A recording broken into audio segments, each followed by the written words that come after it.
आदित्यनाथ क्या कुछ कह रहे सुनाते हैं।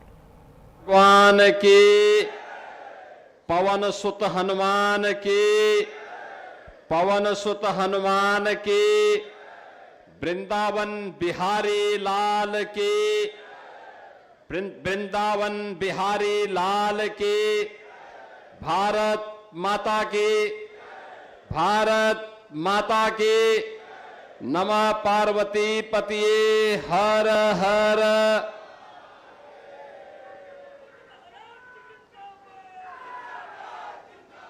गोरखपुर के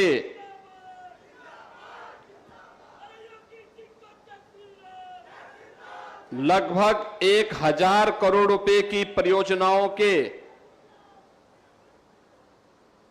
लोकार्पण और शिलान्यास के लिए आयोजित आज के इस कार्यक्रम में मंच पर उपस्थित लोकप्रिय सांसद श्री रविकिशन शुक्ला जी, लोकप्रिय सांसद पंडित विजय दुबे जी, महापौर गोरखपुर डॉक्टर मंगलेश श्रीवास्तव जी, भारतीय जनता पार्टी के प्रदेश के उपाध्यक्ष और विधान परिषद सदस्य डॉक्टर धर्मेंद्र सिंह जी, गोरखपुर ग्रामीण के लोकप्रिय विधायक श्री विपिन सिंह जी, माननीय विधायकगण श्री प्रदीप शुक्ला जी, माननीय विधायक श्री राजेश त्रिपाठी जी, माननीय विधायक श्री महेंद्र पाल सिंह जी, माननीय विधायक श्री फतेह बहादुर सिंह जी, माननीय विधायक डॉक्टर बिमलेश पासवान जी, माननीय विधायक श्री श्रीराम चौहान जी, माननीय विधायक श्री श्रवण निषाद जी,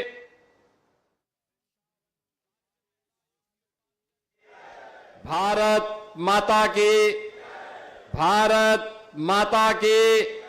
नमः पार्वती पतिये हर हर।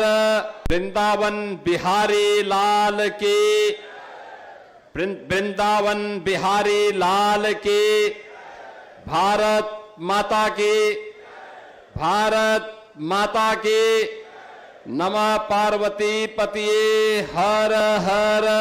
वृंदावन बिहारी लाल की, वृंदावन बिहारी लाल की, भारत माता।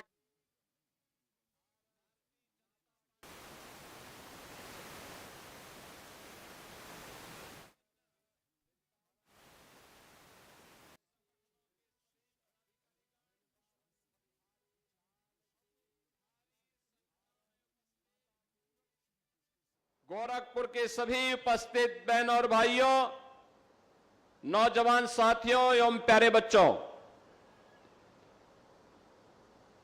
आज गोरखपुर को एक नया उपहार देने के लिए हम सब यहां पर उपस्थित हुए हैं और यह अवसर है जब ट्रांसपोर्ट नगर से पैडलेगंज 6 लेन के इस फ्लाईओवर और इसी फ्लाईओवर का देवरिया बाईपास की ओर 4 लेन के इस कार्य के कंप्लीट होने के अवसर पर, पूर्ण होने के अवसर पर इसका लोकार्पण हो रहा है। इसकी कुल लंबाई 2658 मीटर इसकी फ्लाईओवर की लंबाई है और यह 429 करोड़ रुपए में बनकर के तैयार हुआ है। 50 लाख से लेकर के 1 करोड़ की आबादी सीधे सीधे इससे लाभान्वित होने वाली है। आज इसका लोकार्पण हुआ है। मैं लोकार्पण के अवसर पर आप सभी गोरखपुर वासियों को, यहां की जनता जनार्दन को और इससे लाभान्वित होने वाले सभी पूर्वी उत्तर प्रदेश के नागरिकों को हृदय से बधाई देता हूं, अपनी शुभकामनाएं देता हूं। बहनों और भाइयों, इसके साथ ही 278 करोड़ रुपए की लागत से कसिया मार्ग यानी पैडलेगंज चौराहे से फिराक गोरखपुरी चौराहे तक 4 लेन में चौड़ीकरण सुदृढ़ीकरण का कार्य भी इसका लोकार्पण हो रहा है। और ये मार्ग ही कसिया मार्ग है और कुशीनगर के भी माननीय सांसद जी यहां पर बैठे हुए हैं। रवि किशन जी कह रहे थे कि ये बिना बताए क्यों आ गए। अब उनकी समझ में आएगा कि विजय दुबे क्यों आ गए, क्योंकि उनके यहां जोड़ने वाला वह मार्ग है।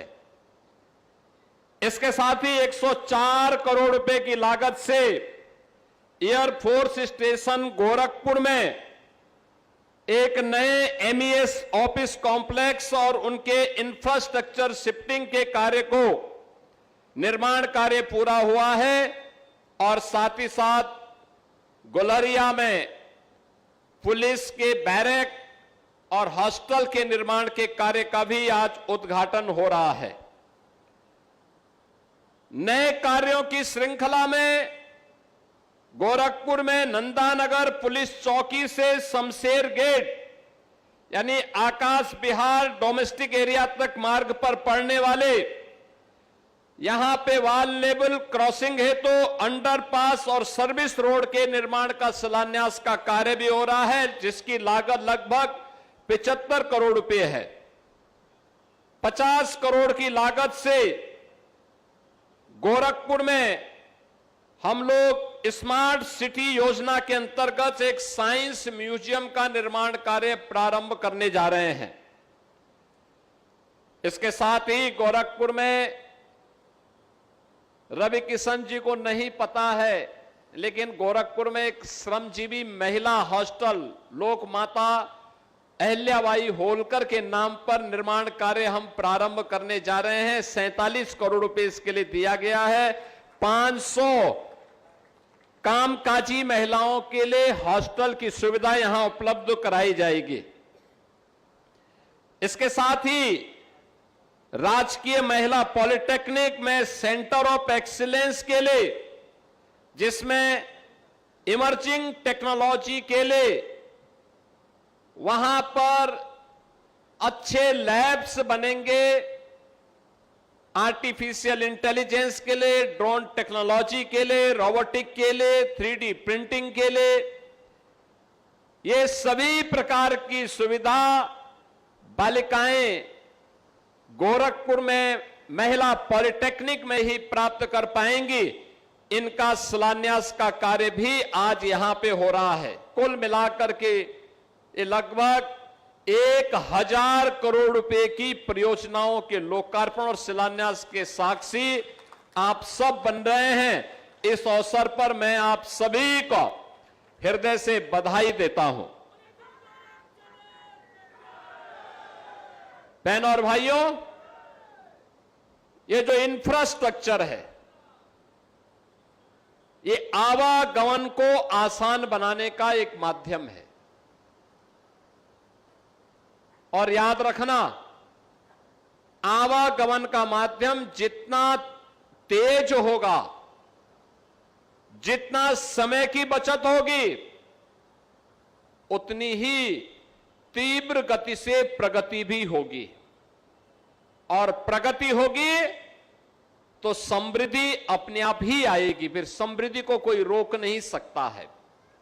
और यह विकसित भारत की संकल्पना के लिए आधारभूत संरचना विकसित करने के अभियान की कड़ी का हिस्सा है, जिसके तहत एक विकसित भारत में किस प्रकार का इंफ्रास्ट्रक्चर होना चाहिए, कितना अच्छी कनेक्टिविटी होनी चाहिए, आज उसी दिशा से ये शुरुआत हम गोरखपुर के अंदर आज पूरा कर रहे हैं।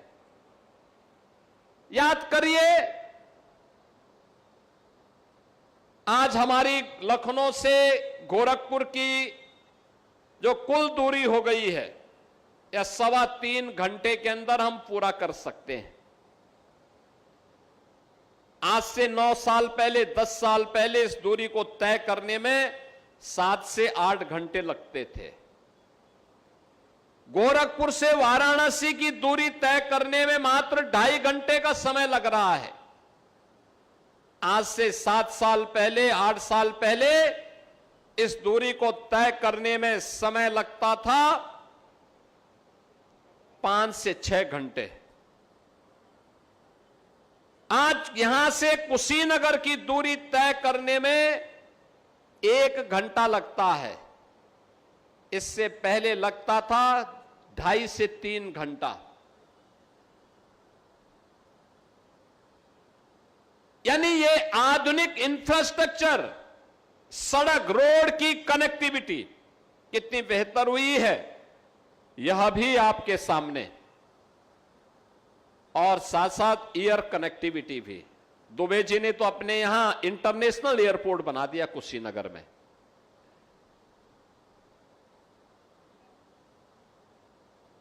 गोरखपुर में 14 फ्लाइट गोरखपुर से चल रही हैं। पता ही नहीं लगता कि रवि किशन अभी यहां है कि मुंबई में है।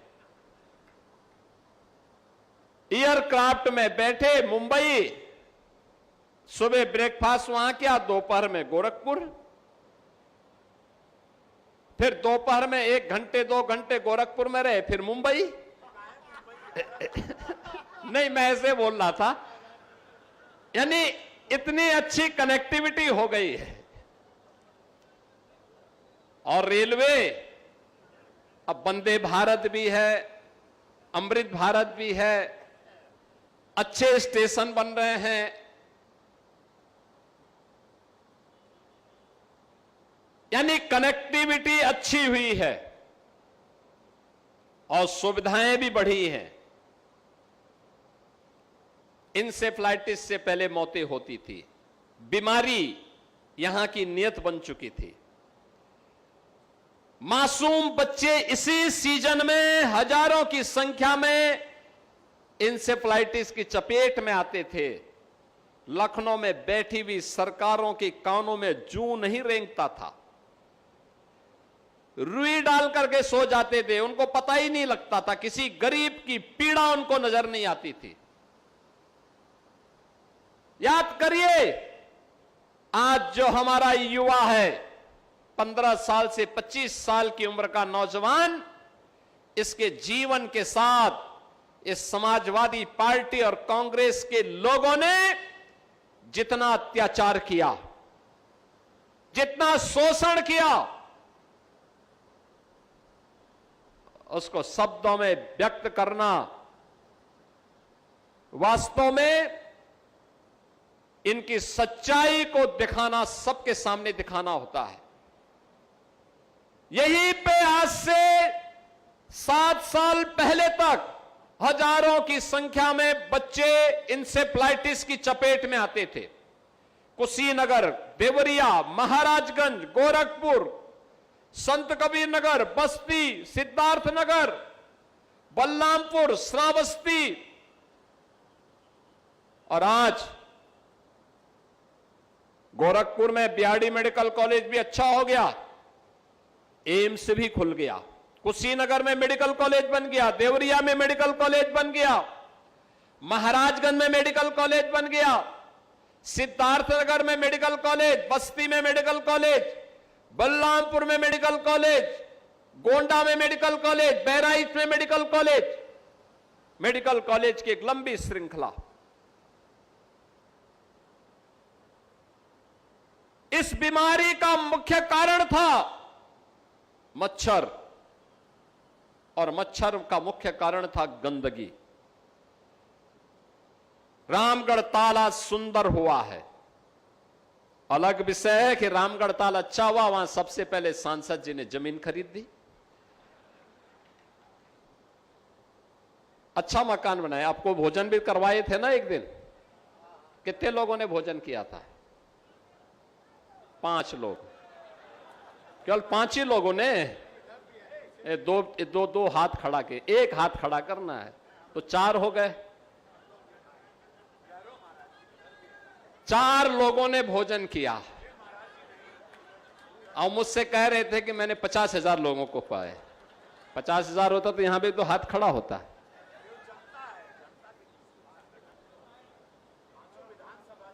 अब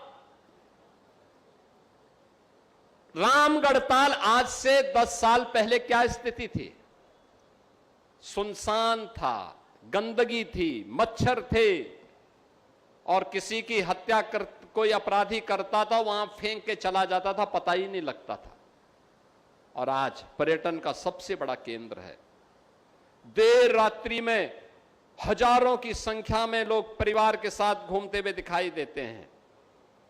हजारों की संख्या में आज पर्यटन का कितना अच्छा केंद्र बना है, कितना बेहतरीन केंद्र बना है। हमारी सोच अच्छा करने की थी, हमने अच्छा करके दिखा दिया। ये डबल इंजन की सरकार ने प्रधानमंत्री मोदी जी के मार्गदर्शन में, भाई रवि किशन जी का भी तो योगदान होगा उसमें, थोड़ा बहुत ताली तो बजा दो उनके लिए थोड़ा बहुत। वे फिल्मों की शूटिंग करते हैं, इसलिए करते हैं जिससे आपको फ्री में फिल्म दिखा सके। कभी दिखाया फ्री में? कभी दिखाया? दिखाएंगे, वो भी दिखाएंगे। अगले लोकसभा चुनाव के बाद फ्री में दिखाएंगे। लेकिन अब वहां की उसके किनारे फिल्में बन रही हैं, लोग घूमने के लिए आते हैं, हजारों लोगों की आजीविका उससे चल रही है। और ताल पर्यटन का भी और आजीविका का भी एक माध्यम बना है, नौजवानों के लिए एम्प्लॉयमेंट का माध्यम बना है। रामगढ़ ताल आज गोरखपुर की एक उपलब्धि हो गई है। एम्स पूर्वी उत्तर प्रदेश के नौजवानों के, पूर्वी उत्तर प्रदेश के नागरिकों के उपचार का एक बेहतरीन केंद्र बन गया है। बीआरडी मेडिकल कॉलेज उपचार का एक बेहतरीन केंद्र बन गया है। हर जनपद में मेडिकल कॉलेज हो गए हैं। और 1990 से बंद फर्टिलाइजर कारखाना फिर से चालू हो गया है। फर्टिलाइजर कारखाना यहां के अन्नदाता किसानों को समय पे खाद उपलब्ध करवाता है। समय पे बीज और खाद किसान को मिल जाए, उत्पादन अच्छा होता है, काफी वृद्धि होती है। और इस बार मानसून भी अच्छा आ गया है, तो खाद और बीज समय पे है तो अच्छा उत्पादन भी होगा, किसान खुशहाल होगा तो देश खुशहाल होगा। यानी अच्छी सरकारें आती हैं तो अच्छा कार्य होता है, विकास भी होता है और विरासत का भी संरक्षण होता है। यहां पे मुक्तेश्वर नाथ मंदिर के पुनरुद्धार का काम भी हो गया। झारखंडी महादेव के मंदिर के पुनरुद्धार के कार्य के लिए भी हम लोगों ने प्रस्ताव मांगा है। ऐसे ढेर सारे कार्यों का यहां पे तो केवल 429 करोड़ का फ्लाईओवर बना है। दुबे जी ने तो कुशीनगर में एक ही पुल के लिए 1000 करोड़ रुपया ले लिया, नारायणी नदी पे 1000 करोड़ रुपया। जब सांसद सक्रिय होता है तो विकास के कार्य के लिए ऐसे पैसा लेके चला जाता है, जनता को तब राहत मिलती है, विकास कार्य तब आगे बढ़ता है। और आज वही विकास, आप सोचो आज से 10 साल पहले गीडा में कोई निवेश करने नहीं आता था, कोई फैक्ट्री नहीं लगाता था, क्योंकि भय था गुंडों का, माफियाओं का। और गोरखपुर तो माफिया और मच्छर के लिए बदनाम जगह हो गई थी। लोग ये बोलते थे, जब गोरखपुर का नाम आज से 10 साल पहले कोई लेता था तो क्या बोलता था? 2 कारणों से नहीं आता था, या तो माफिया के भय से या मच्छर के भय से। मच्छर थे तो मलेरिया भी था, डेंगू भी था, इंसेफ्लाइटिस भी थी, ढेर सारी मच्छर जनित बीमारियां थी। और माफिया था तो कोई प्रॉपर्टी भी नहीं खरीदता था। मैं दावे के साथ कह सकता हूं कि तब रवि किशन भी यहां मकान नहीं बनाते, जमीन नहीं खरीदते। आज तो देखो हर व्यक्ति की पहली चॉइस होती है गोरखपुर में जमीन खरीदना और मकान बनाना।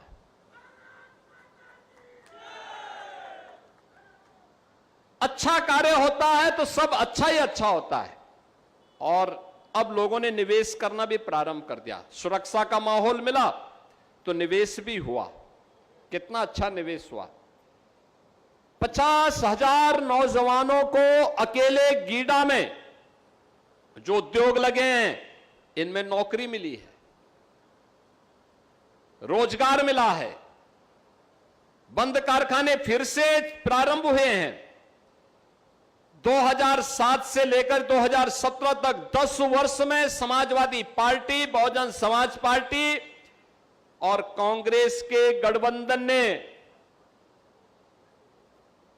प्रदेश की 29 चीनी मिलों को बंद किया था, और हम लोगों ने, यानी उन्होंने 29 चीनी मिलों को उन्होंने बंद भी किया और 21 में से 21 को बेच भी दिया था औने पौने दाम पे। पडरौना की चीनी मिल मात्र 2 करोड़ में बेच दी गई, जबकि उसकी केवल जमीन स्क्रैप का ही केवल देखते इससे कई गुना पैसा मिलता, और जमीन की कीमत वहां पे लगभग 200 करोड़ थी। औने पौने दाम पर चीनी मिलों को बेच दिया गया। इन नौजवानों को बेरोजगार करने का पाप किया। पहले नौकरी निकलती थी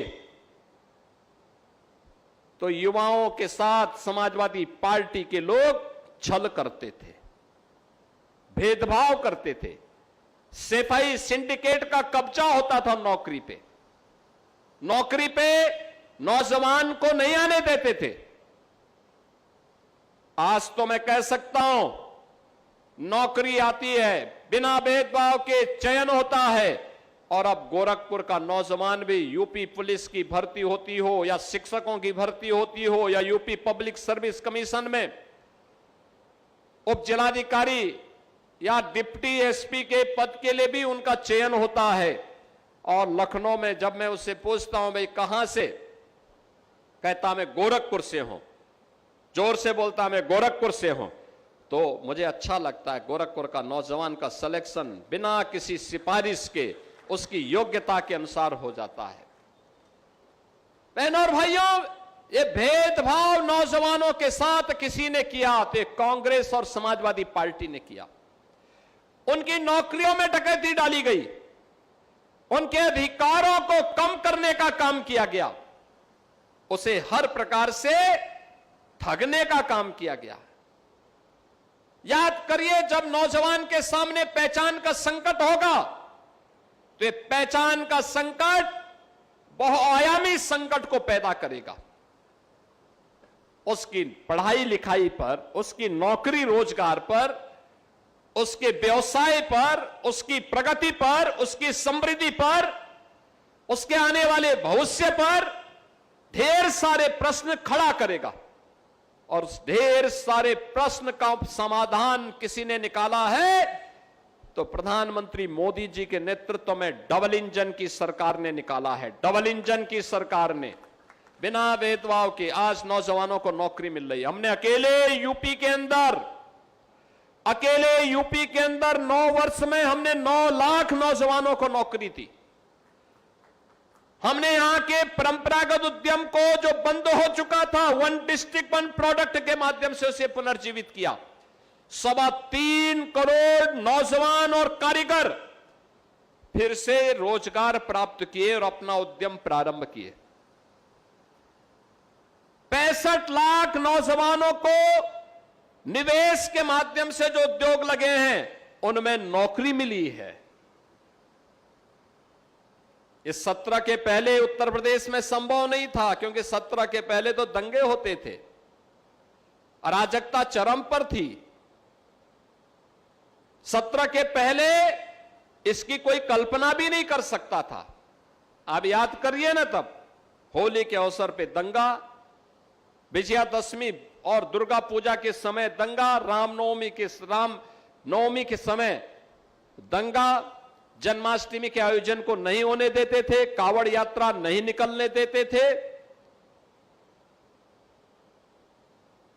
यानी जो आस्था को उस समय प्रहार करते थे, आज वे सबसे बड़े आस्थावान बनने का ठेका ले चुके हैं, सबसे बड़े आस्थावान बन रहे हैं।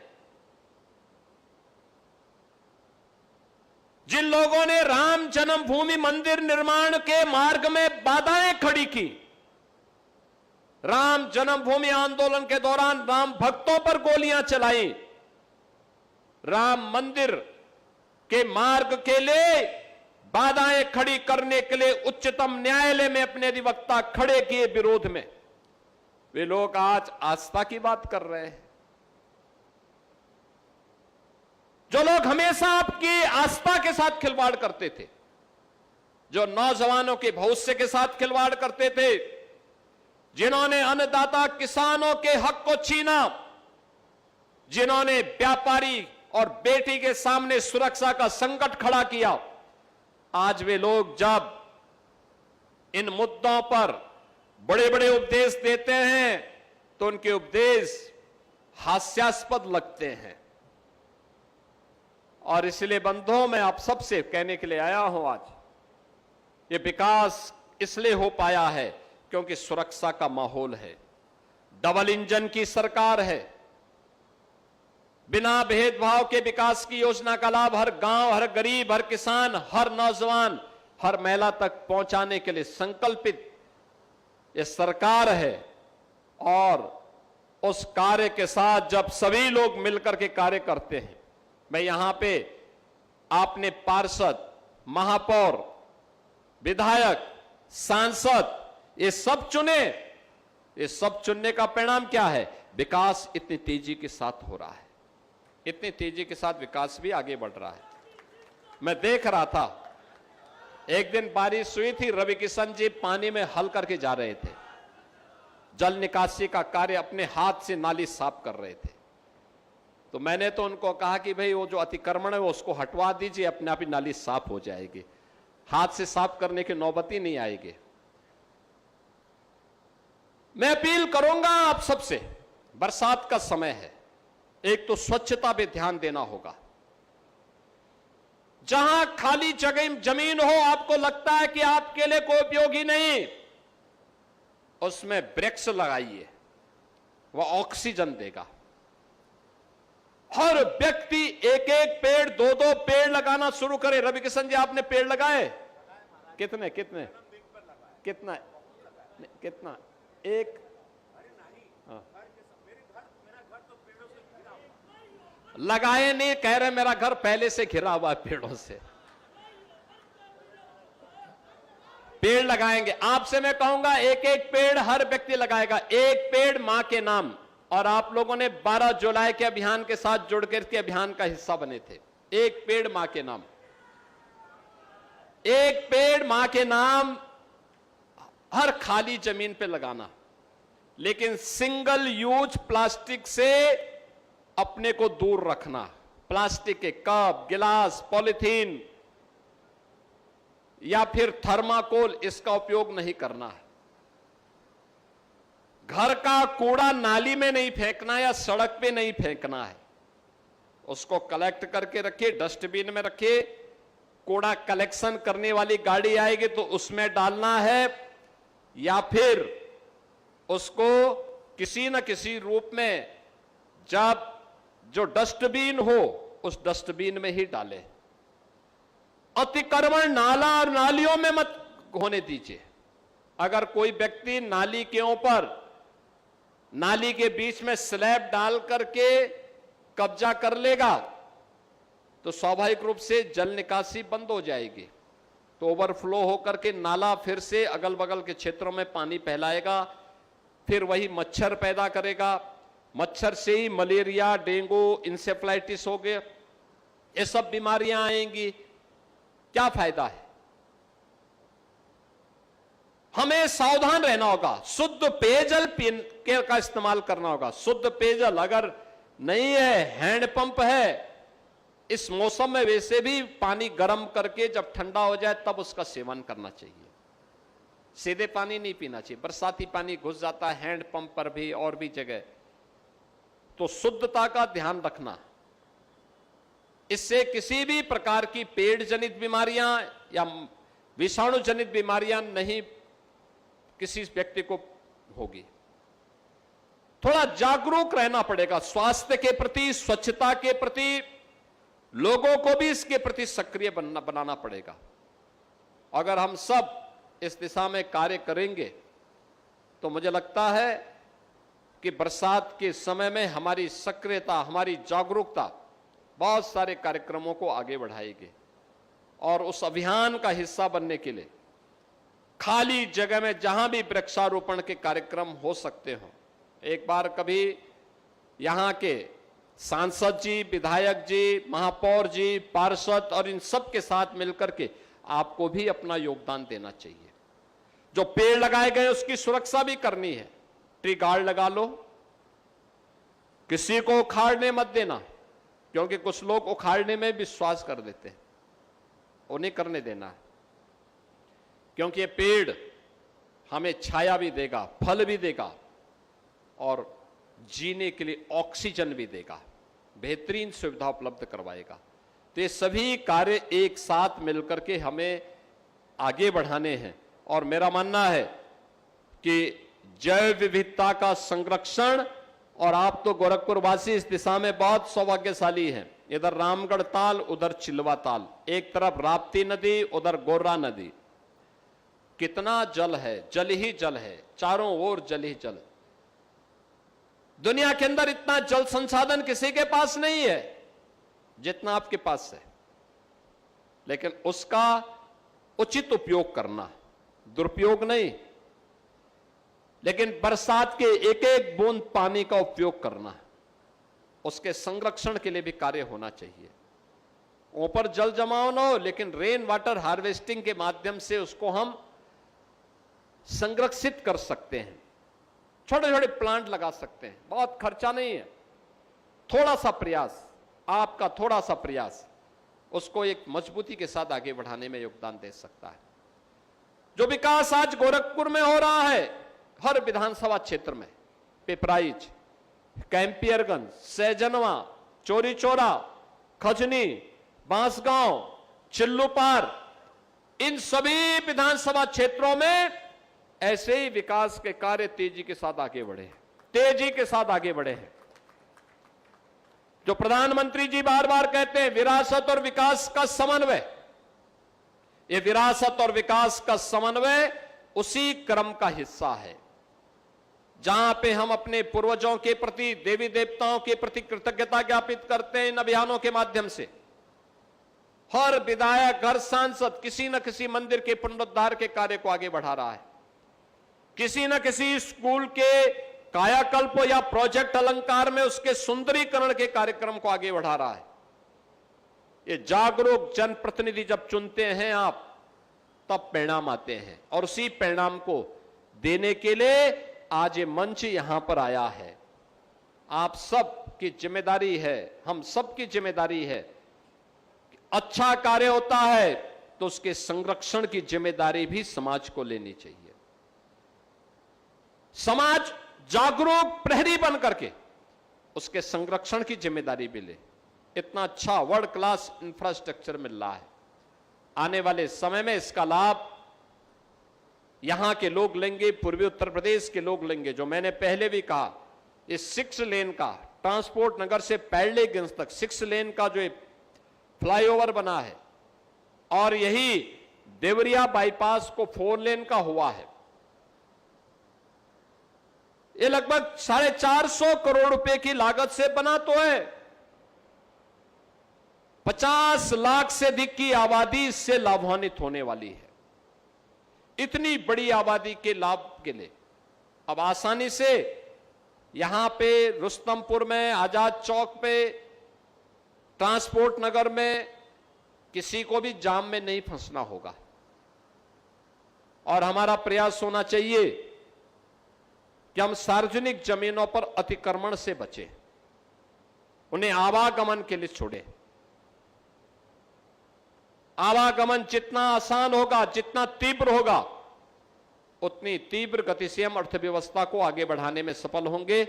आज के इस अवसर पर जब यहां पे आज हम सब लगभग 1000 करोड़ रुपए की इन परियोजनाओं के लोकार्पण और शिलान्यास के लिए यहां पर उपस्थित हुए हैं, मैं इन सभी परियोजनाओं का गोरखपुर महानगर वासियों को, पूर्वी उत्तर प्रदेश वासियों को हृदय से बधाई देता हूं और विश्वास करता हूं हम सब मिलकर के विकास के इन कार्यक्रमों के माध्यम से न केवल वर्तमान को बल्कि आने वाले भविष्य को भी बेहतर बनाएंगे। प्रधानमंत्री जी के विकसित भारत और आत्मनिर्भर भारत की संकल्पना को पूरा करने में अपना योगदान देंगे। मैं आप सभी को इन सभी परियोजनाओं की हृदय से बधाई देते हुए अपनी वाणी को विराम देता हूं। धन्यवाद। जय हिंद, जय जय श्री राम।